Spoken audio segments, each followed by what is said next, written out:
All right, well, good morning, everyone, and particularly to those of you on Zoom.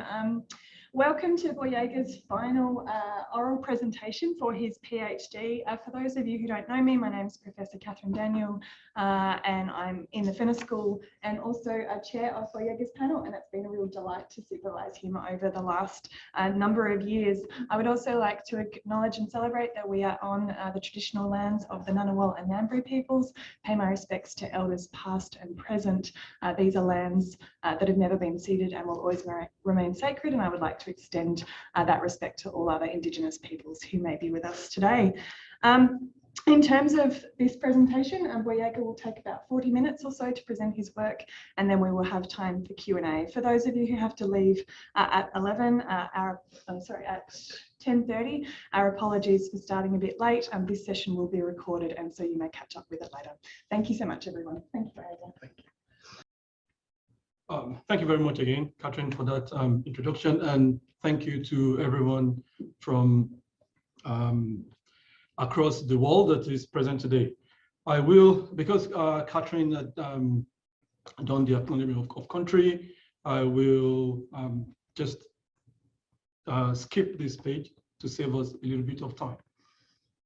You can ask questions about my positionality as a Yoruba and as a diaspora researcher after the talk. My apologies for that.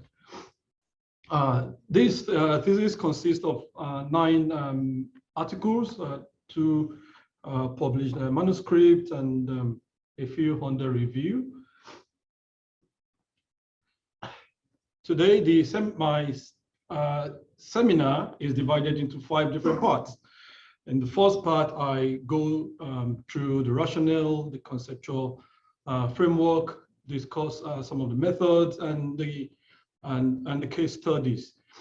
In part 2, I try to explore the state of water infrastructure research in Nigeria and how infrastructure failure and renovation is thought of and used in the federal government's budget. In part 3, I go a little bit into some historical analysis to understand the structures and concepts that contribute to infrastructure failure. And part 4, I try to explore how power analysis and power research can be useful for policy solutions on issues related to infrastructure failure. And in part 5, I conclude. The image on the bottom, in my bottom left,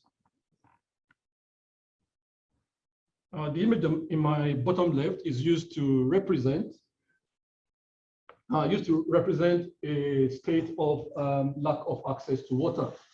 The image on the top, at the top, is of an abandoned water infrastructure, which I will, throughout this seminar, refer to as a standpipe. And the one at the bottom right is an image of an abandoned water reservoir that was built in the 80s to supply 500,000 people, but abandoned. So this, by 2030, the Federal Ministry of Water Resources in Nigeria has stated that Nigeria will only be able to meet 50% of its population. So clearly, the Sustainable Development Goal 6 of water access will not be met as it is. One problem that is connected to this lack of sustainable water access is the repeated malfunctioning of water supply infrastructure, which again, I term infrastructure failure. And infrastructure failure is used to describe water supply infrastructure that are either abandoned, decaying, deteriorating, or in sometimes completely failed. At the heart of this problem, the UNDP in 2006 noted that power and the relations of power is central to the inequitable access of water. And in 2014, the Global Water Partnership, working with the Nigerian government, sought to understand the underlying causal factors of infrastructure deterioration and decay. The reason for them asking that is to prevent against this problem of repeated malfunctioning, infrastructure failure that lead to sustainable, a lack of sustainable water access. So in that sense, they further asked that it is important to understand the stakeholders and the actors, involved in water supply and water infrastructure development.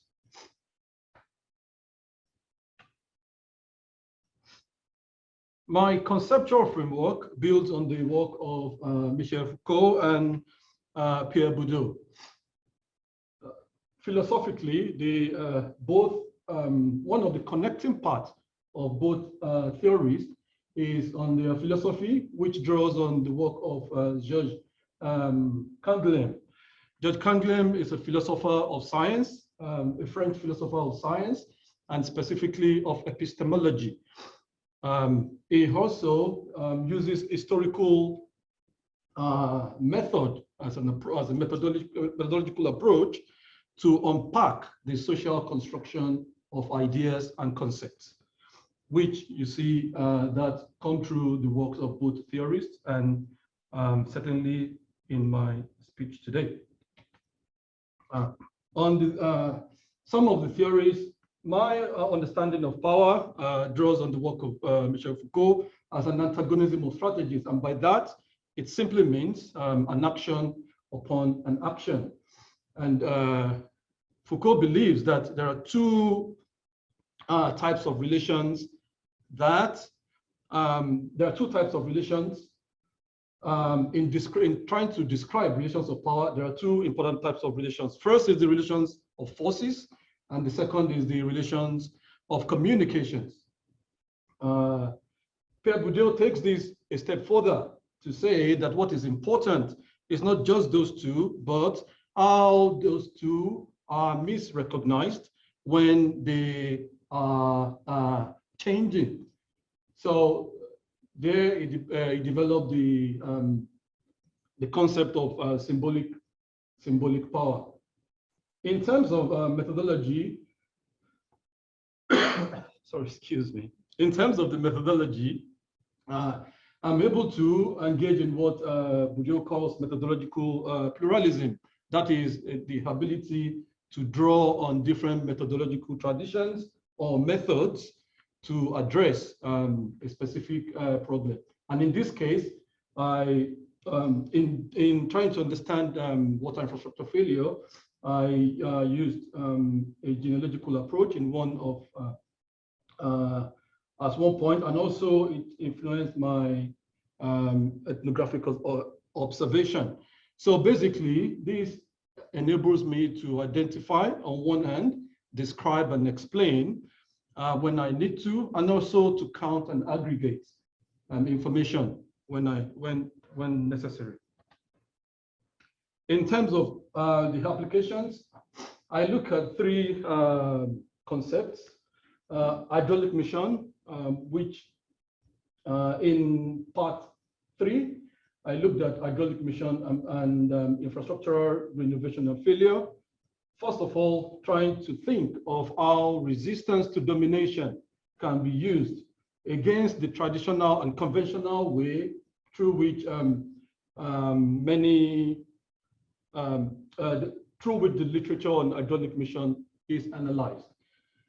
Secondly, I used the Foucaultian genealogical approach, using the concept of the apparatus to deconstruct infrastructure innovation and infrastructure failure.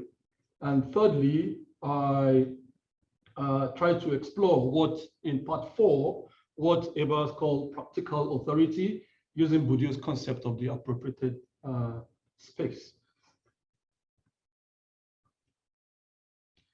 In terms of my methods, a lot of my data came from archives, from political speeches, interviews, observations, and I tried to get into some biographies.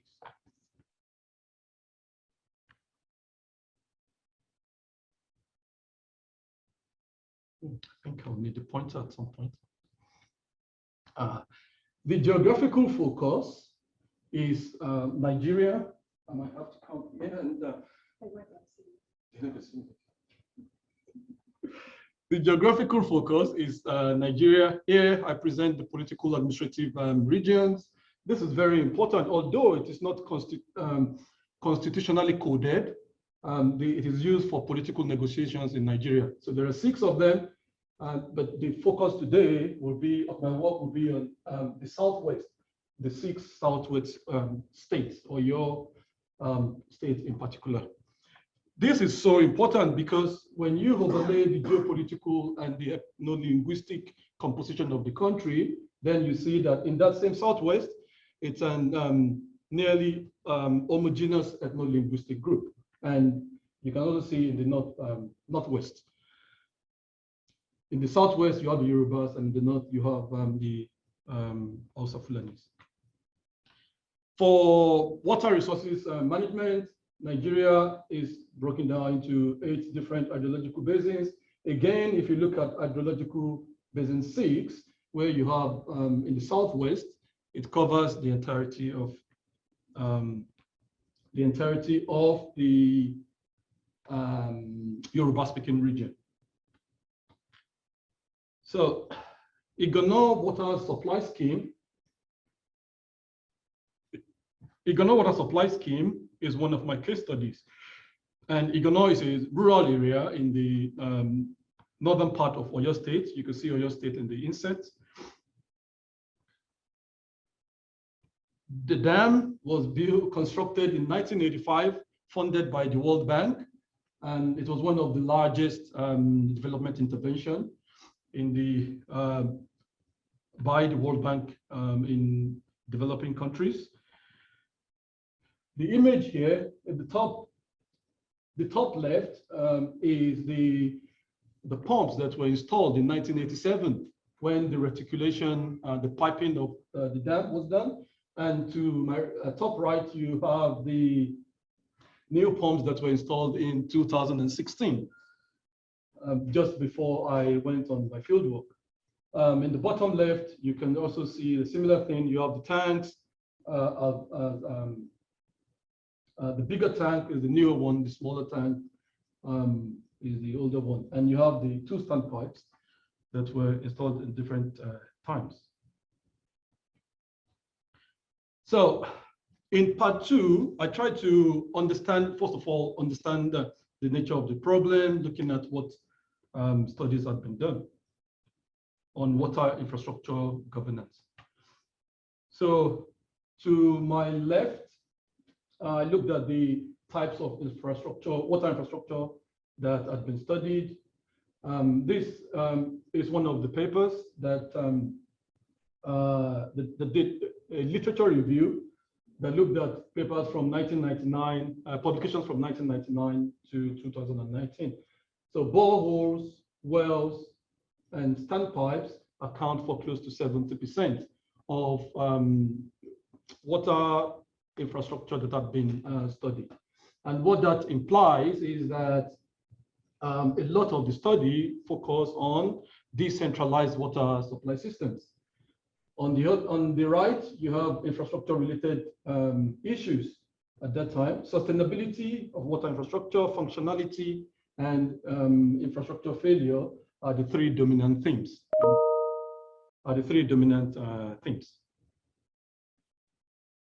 So that says how important that problem truly is.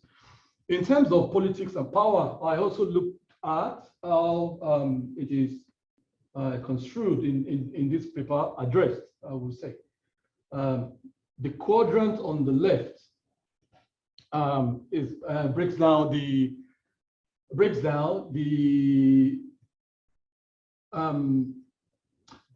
into 4 the actors, the decision-making, the structures, and the types of instruments that are used. The actors that are studied include generally politicians, political office holders, development actors.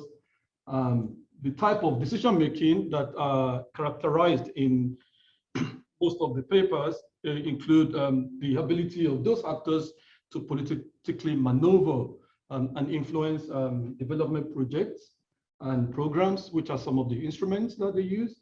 And the structures, a lot of the studies are focused on structural power relations. To the right, the important point to note in the right is that the key themes, two key themes of power that come out is power over, that is power over the power of these actors over the people and the projects, and power to, the power to change things. So you see that the word empowerment comes through fairly regularly. So in essence, what that says is that on one hand, it says that there's still a lot of expectation from powerful actors to do what is right. In this second part, I looked at infrastructure renovation in Nigeria's federal budget. The federal budget I mean here is the budget of the Federal Ministry of Water Resources. So from 2014 to 2020. Here, the general trend in terms of capital expenditure in the budget is expenditure is on new water infrastructure development. So the general trend is that, except in 2018, capital expenditure are usually about 90% of the total appropriated expenditure, except in 2018. Also, infrastructure renovation only went as high as 9% in 2017, 9% of capital budget. So throughout the years, amount spent on infrastructure renovation, the renovation of water infrastructure is much lower, less than 10% in those 6 years. Again, I looked at the types. What types of water infrastructure does the government spend money on? Waterworks, dams, water schemes account for close to 70%. What this means is that the federal government tries to renovate centralized systems. So obviously you can see the disconnect between what is being studied and what the government is spending money on.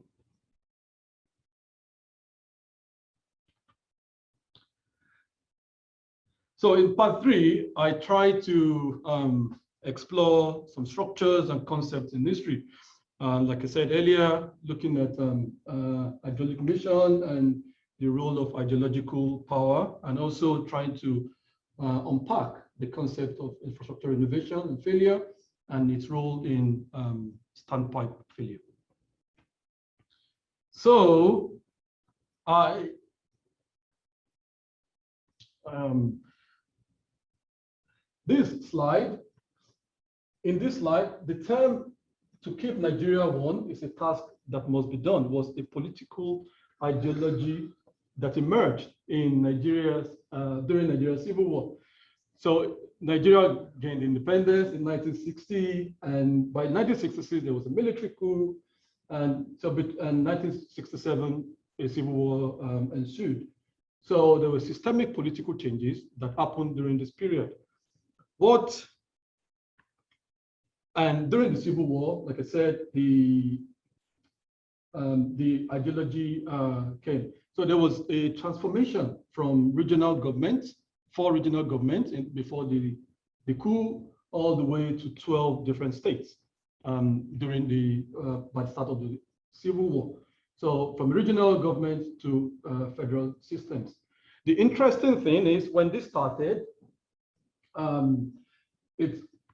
when the military coup occurred, it only extended to it only extended to security apparatus, but post-Civil War in 1970, there were attempts by the federal government to consolidate political power through water-related decrees, revenue sharing arrangements, and using some other legal instruments.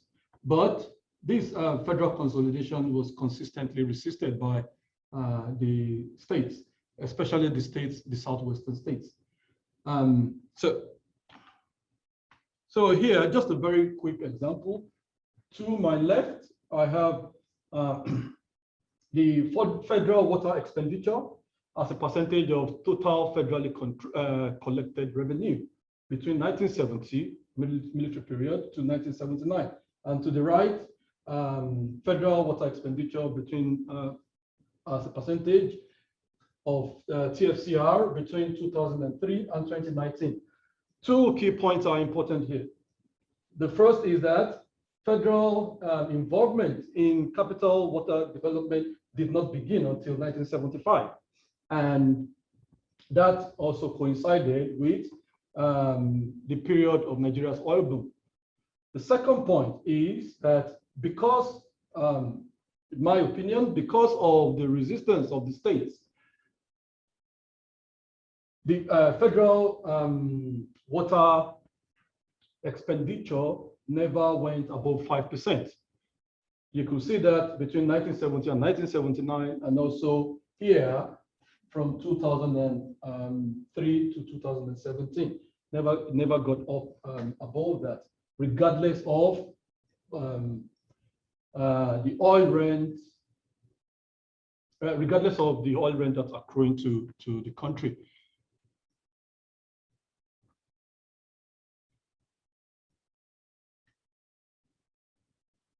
So state governments also use these also attempts to dominate the local governments. And here I'll show you a very quick video that I hope you will enjoy.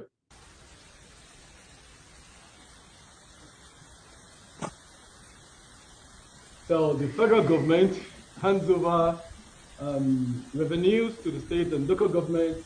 The state government snatches it. Local government continues to struggle. This is a representation of what happens. And I think, in my opinion, that this is why this back and forth.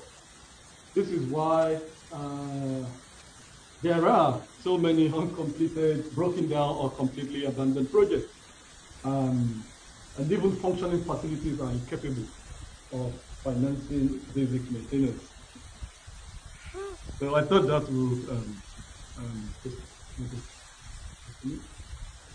so eventually, you see the local government goes to get the money from elsewhere.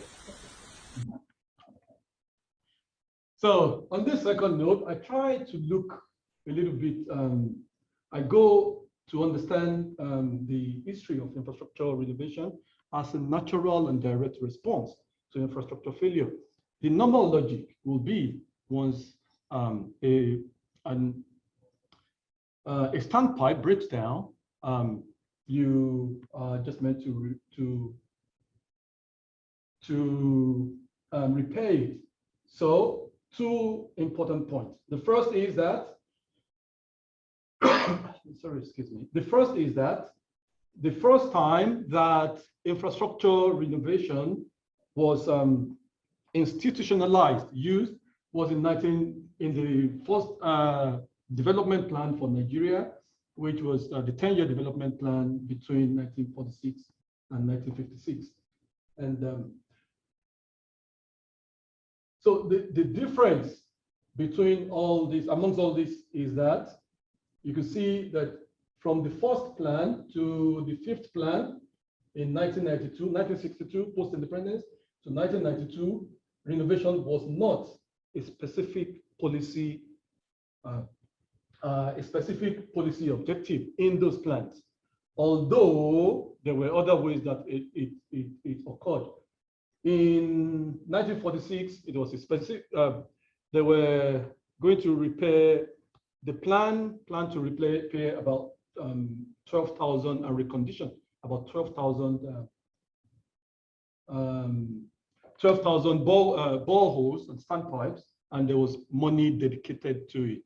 So the difference in financing, and again from 2000 and above, that you started seeing it in the development policies. The second point I want to highlight in this pretty murky image is the changes in management. So, which, in my opinion, again, is one of the reasons that infrastructure renovation has been able to mask some inherent problems in these standpipes. So, with the management, you could see from government during the colonial period, then throughout the five different, first to fifth plan, you have government and community, community and government. That began when the United Nations introduced the community management model in 1959. Then afterwards, more recently, you have community, government, and non-state actors actively involved in management. So it is this attempt to manage a problem that I think is very much inherent to standpipes that makes it fail repeatedly.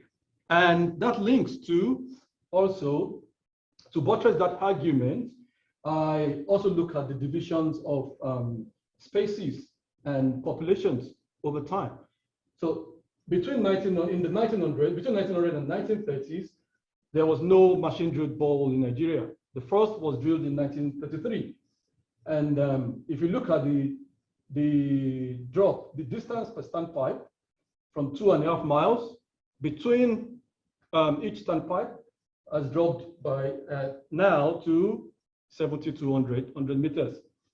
On the populations per persons that should be using in terms of policy, using a standpipe, it's dropped from 1,000, one standpipe to 1,000 persons to 1 to 250. So there is a trend that the end objective is towards, I don't know, but it appears it may continue to drop.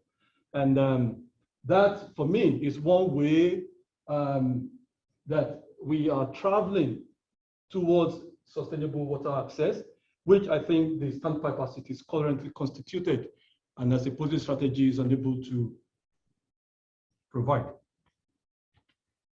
So I thought I should just quickly chop this in as well. The main actors during the colonial government, and this may seem very, this may seem, we can all relate with this. So you have the academies and the academics from UCL, Oxford, mining companies, of course, always been around, the Colonial Geological Survey. These were the main actors in Nigeria's water governance, contractors, consultants as well. So thinking about and going through all of these, I thought, okay, just to propose a simple infrastructure renovation and failure cycle. The point here is that there's a cyclical pattern of through which we just go. It's a common sense thing, because it's a common sense thing to just go and repair a broken down water infrastructure. But on the other hand, there is also a tendency to use for that system to mask maybe corrupt practices. For example, many of the budgets I looked at did not break down what reconfiguration means, even though it's classified as under renovation, or what revitalization, all these different terms, what do they really mean? So I think there is more work to be able to do to unpack the processes of renovating water infrastructure.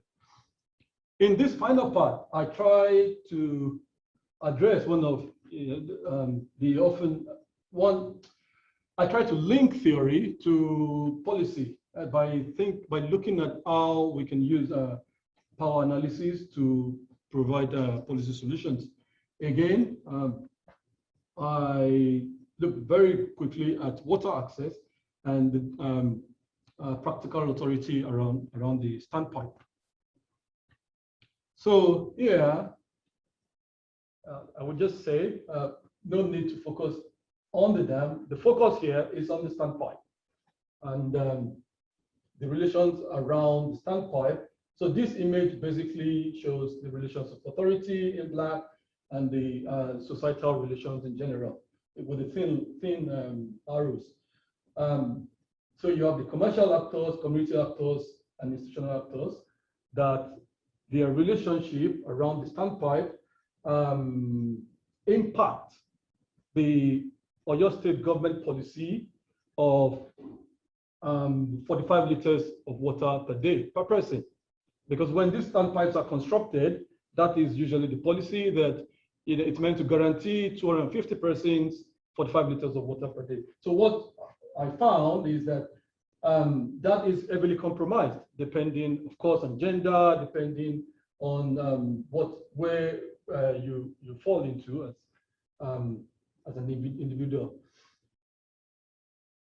So the second slide goes in to talk more about the supervisors, who I call, as those people call them, the Ashakuso. Ashakuso is a Yoruba term for it captures supervisory work rather than managerial work.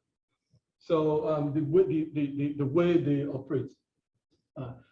One of the points I'm trying to, I have argued for here is that proximity to the standpipe should be a condition to a criteria to consider when selecting members of community management team. The current convention, when doing that, is to go through the traditional institutions, the chiefs and the kings. But looking at how the supervisors were able, to accumulate authority to govern the standpipe, it is clear that this should be something people that are close or that have some kind of permanence, however temporary or extended it is, around the standpipe should be considered when selecting these groups of people. So that proximity confers authority on who can manage it. And I think that is where I'm going to stop today. I will conclude just with 4 short points. The first is that we need to consolidate water supply development in one arm of the government, either which is the state or the local government. My preference would be the state government because of the concurrent, the 3 arms of government in Nigeria have the constitutional responsibility to provide water supply and develop water supply. So what I think was perhaps limit this issue is to centralize it in one arm of government.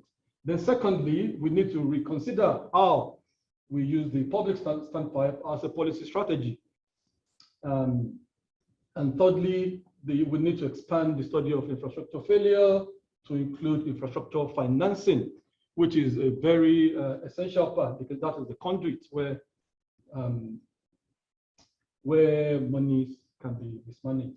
And finally, I think there is still a lot of more work to do around integrating social theories, especially of power, to try and break down the ideas and problematic concepts, that make these systemic problems endure.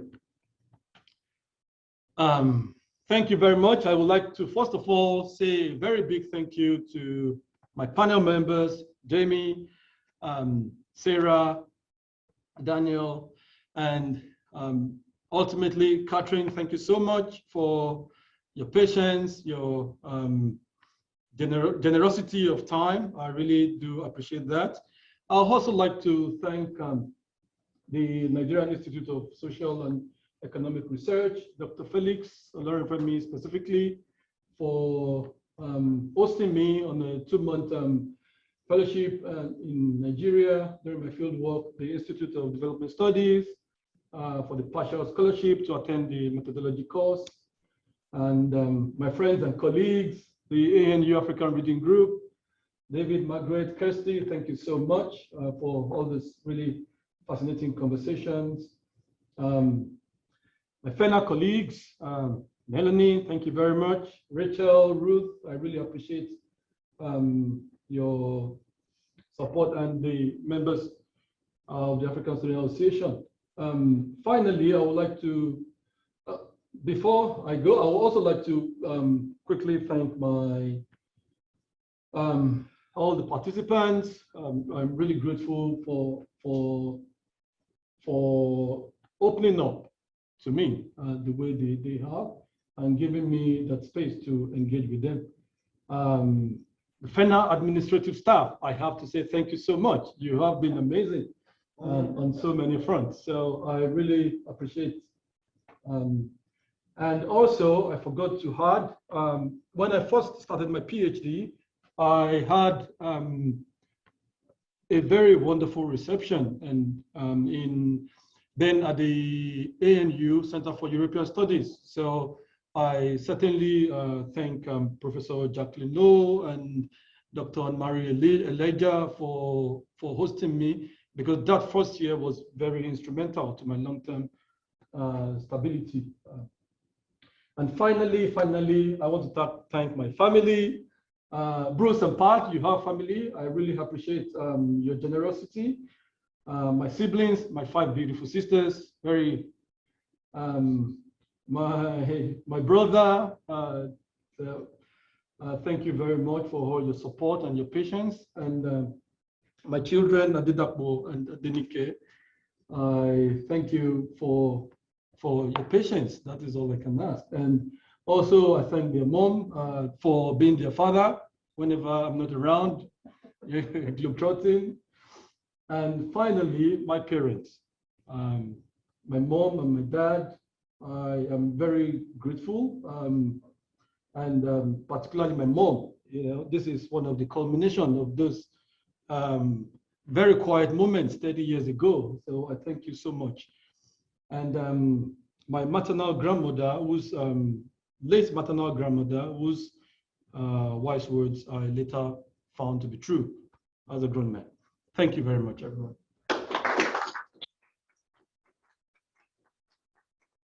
Thank you so much, Boyega. I think that shows that it takes a whole community to bring one of these PhDs together.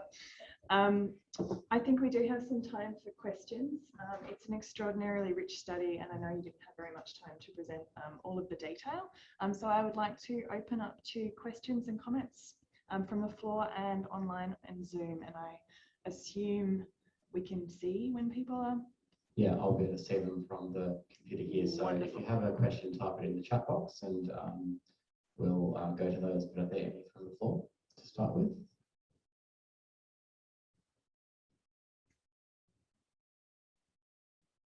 Thank you. Thanks, Boyega. That was terrific to hear the result of a very long and rich study. I'm wondering if we can go to the heart of the matter, sort of causes of failure. Yeah. And I'm wondering if we just get down to literally the nuts and bolts, like it's infrastructure and things break. Yeah.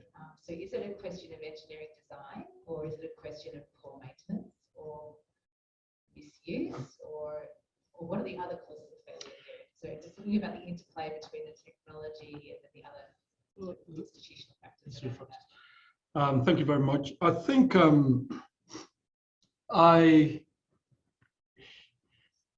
it's very difficult for me after this study to think that it is only or largely technical problems that is responsible for infrastructure failure. Going through that history, the core elements that are still described today in terms of technical maintenance, skill development, those have always been.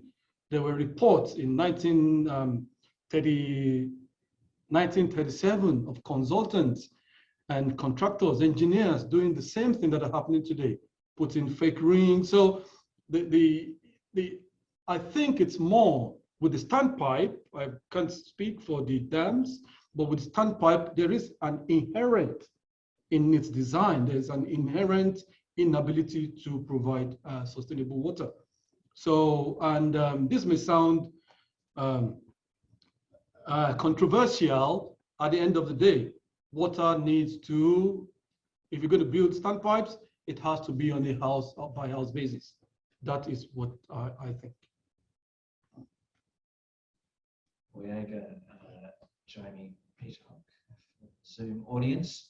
Congratulations on an excellent presentation, and having been through your drafts, I can attest to how exhaustive your research has been in terms of justifying your conclusions. My question is, in relation to your conclusions, you have suggested, recommended a number of reforms to governance. Who in Nigeria will be the stakeholders or the actors who might be the champions of those sorts of reforms? That's a good question, Jamie. Thank you very much for that. In terms of who will champion those reforms, I think I strongly think it has to be, academics that have done the research. They need to be at the forefront of engaging, but they need to engage in a very different way from how they have traditionally engaged within the country. And even though this is a critical scholarship, I think there are ways over time, and thanks to Catherine, there are ways that we can use language to advocate and speak to these powerful actors. At the end of the day, they do have powers to make things, to adopt policies that are evidence-based in this sense. So I think academics are very important. There's a few CSOs that are doing extremely wonderful work in trying to not necessarily change the direction of research, the direction of policies, but to monitor, say, some of the corrupt practices or mismanagement practices that contribute to this problem. So, but at the end of the day, it is still the political actors, the structural actors, I will call them, that certainly needs to do the right thing, from development partners, like Waterhead, all the way through to government. So this question has come through from, I think, Taylor. So can you please tell us a bit more about the financial failure as an infrastructure failure? Could you have some categories or criteria for measuring and assessing failing finances? Thank you very much for that question. One of the pathways that I think in trying to understand how to really know where infrastructure financing money goes is to look into a couple of things. In the budget, there is something that's called budget crossovers. So you can have, for example, a particular project repeated like 5 or 6 years. Like there was a few that I saw in that budget.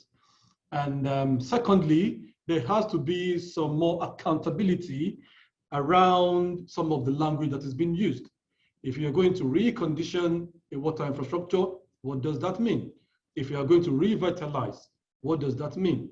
So one of my suggestions in one of the papers is to probably put it like an addendum when these things are provided, so at least people can use some judgment on. So I think from my home perspective, I think that can start to open up and address some accountability issues in water infrastructure financing. Currently, Nigeria has over 300 dams, and less than 10% have access to centralized systems of water provision. There is a problem, and like 2.3 million water points in that country. So there's another question from Kirsty. I have a question about your table on actors, decision-making, structures, and instrument. The actors seem to be predominantly human. Can non-humans, i.e. water, also act in constitute political relations. This relates not only to water infrastructure successes, but also failure or inability to work. And congratulations on the PhD to this point as well. Thank you very much, Kirsty, for that work. I have to say that my work is rigged in a philosophical tradition that sees things and objects as being enrolled by humans. So it's a very anthropocentric view of water of understanding water infrastructure failure. And I do understand all the argument for object-oriented analysis, but for now, maybe I'm yet to convert to that. But yeah, it is because my work is rooted in that philosophical tradition.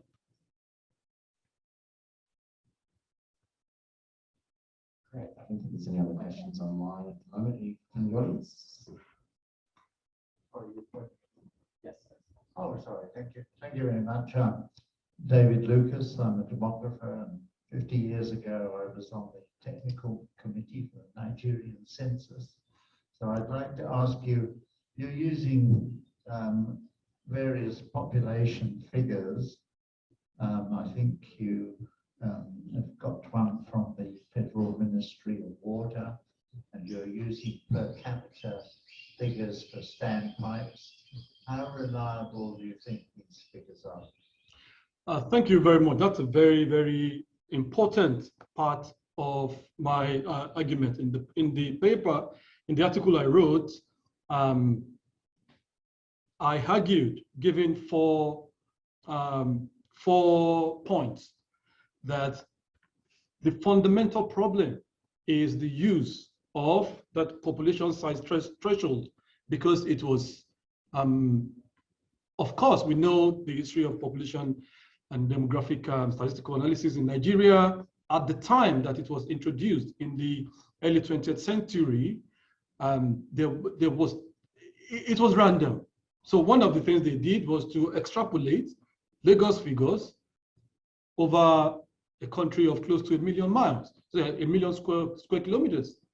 So when they were designing this, and I think that tradition had also gone ahead. So in terms of the veracity of those figures, it is I can't like the Nigerian population statistics has always been very, very problematic. But in terms of using it as a policy, because at the end of the day, we need to use numbers.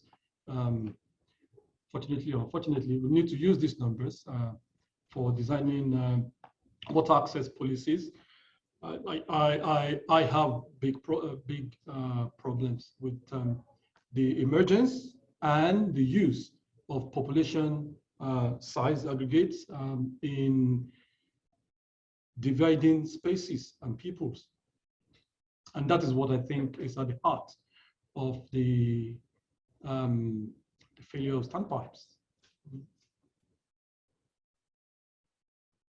Can you maybe, Boyega, could you maybe unpack that a little bit more in terms of the, where you see, what alternative methods could they potentially use to understand the populations around those standpipes, and what kind of policy recommendations might you make in relation to those statistics?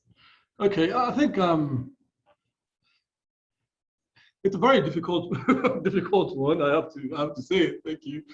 But I think one of the things they need to do, they need to start, as long as those population numbers, and you can see from that image I showed, as long as those numbers are still used, I don't really see any way that decentralized systems of water provision that count on aggregate numbers will ensure sustainable water access. So my position will be that they should continue to try and partly work on those centralized systems to make them a lot more efficient. There are many pathways that they can pursue in that, and also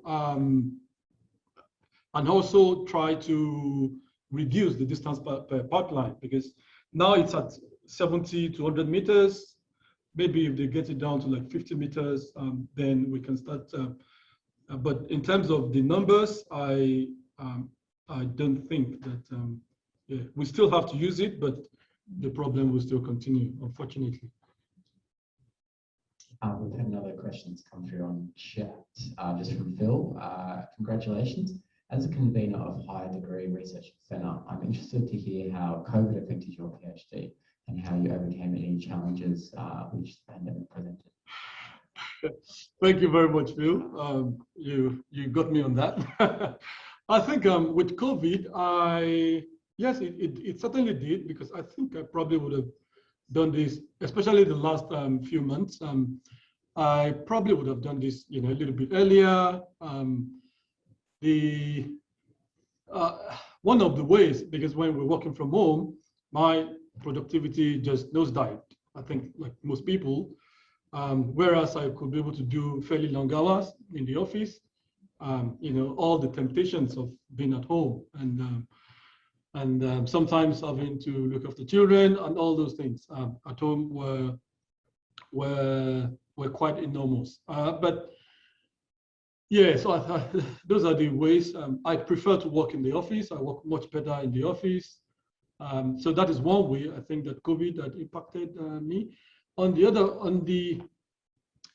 Another way, I think, is just very simple things, like sometimes I want to print, and you can't just come and read. You can't just come to the office. So, yeah. Thanks, Phil. Thanks for that, Boyega. That was a lovely talk. My question relates to your final point and your conclusions about the need to integrate social theories of power to break down ideas of problematic concepts. And my question is, integrating social theories into what? Is it policies or ways of thinking and acting?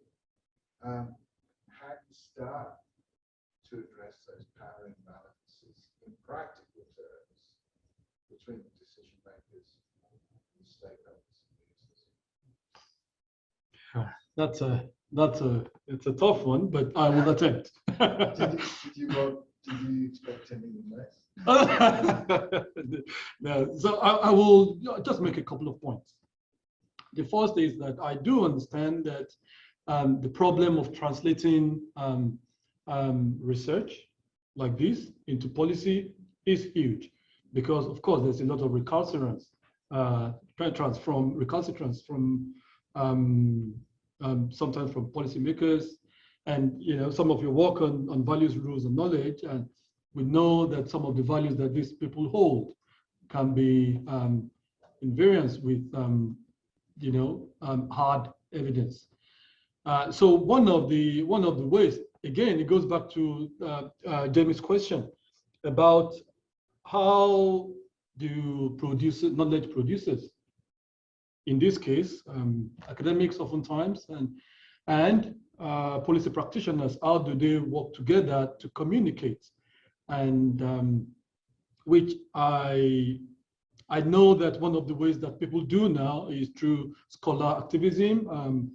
Unfortunately, some of those don't have that capacity, and I do really appreciate people that do. But I think there are other pathways, such as looking for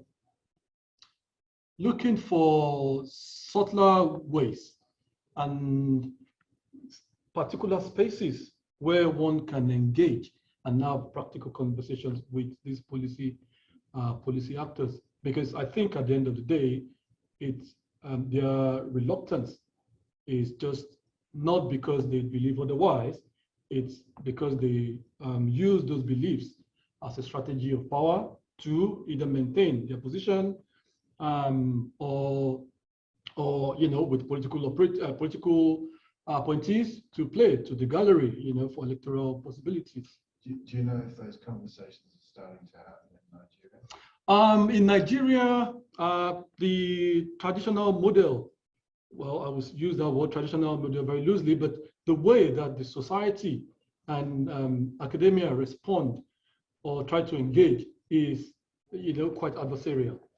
And this, I think, constitutes, like when you're fighting someone that's clearly more powerful than you, or can crush you in that instance, I think you have to bring to the table a whole suite of strategies.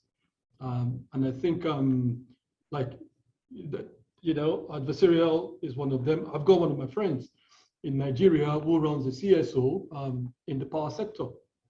And I was having that conversation with him, that with this understanding of how power works and how people use and deploy power, you could tell that there are several options. And I think that goes back into why I try to look at the history of people that resist and the methods and strategies that they use, which is often quite different from people that dominate.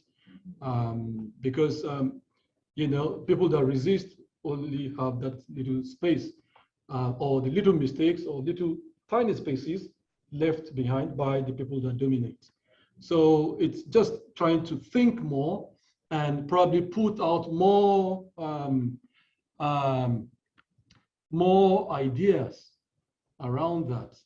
I think especially from people that do this type of work. Wonderful. Is there one more? There's one more question. Okay. I can wrap up the last one. Yeah, so I think we might have one more question and then we'll wrap up. So it's from Margaret, in brackets, a former UN. Warmest congratulations. The subject is so relevant to many development issues. I do need to analyse problems from a social point in order to understand the power structures which obstruct systems from working. But why wouldn't the parent want to provide for the infant? I will just answer very simply for gazillion reasons, and sometimes people don't want to provide, or the parent will want to provide because of perhaps the scope of the understanding about certain things. So I'll give a quick practical example in one of the papers that in one of the papers there. The idea of a paternal state, for example, which I engaged in one of my work, is that you could tell that it is not all the time that the state wants to do the wrong thing, whatever the state is, or political actors want to do the wrong thing. Sometimes, so it's how do we understand what is going on? Why are they not fixing, or why are they doing this and that? I think that is what is important. But yes, why wouldn't a parent want to provide for an infant? I think that can be further unpacked. And I'm talking about state-society relations and with water infrastructure. There are multiple reasons. So I can't really say everything.